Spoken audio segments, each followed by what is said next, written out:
Digital Claims.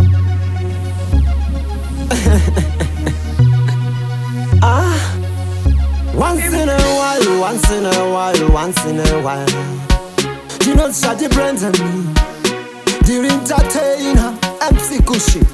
Ingawani bana mwebaka karika. Watine uramba na mbofunga kuti wana faira. Awa kubakaira, dai mwari mandi batira. Muna mato wangu ishe wangu, dai mandi daira.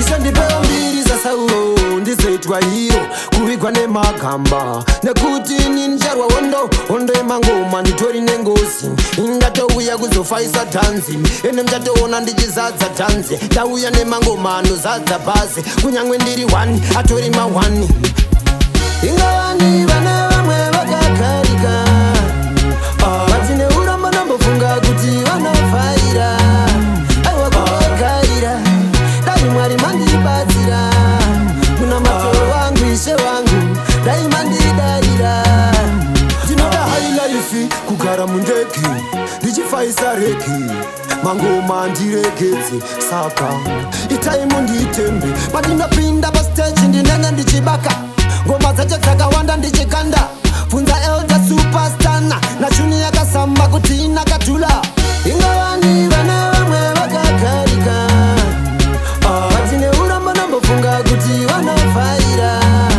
aiwa kuvakaira dai mwari mandibatsira kuna matoro wangu ishe wangu dai mandidarira ishe ndipewa mbiri zasauro ndizoitwa iyo kuvigwa nemakamba nekuti ninjarwa ondo emangoma nditori nengozi ndatouya kuzofaisa tanzi ene mchatoona ndichizadza tanzi ndauya nemangoma anozadza bhazi kunyangwe ndiri 1 atori ma1 ingawani vana vamwe vakakarika vatine uramba nambofunga kuti vanofaira aiwa kuvakaira dai mwari mandibatsira kuna matoro wangu ishe wangu dai mandidarira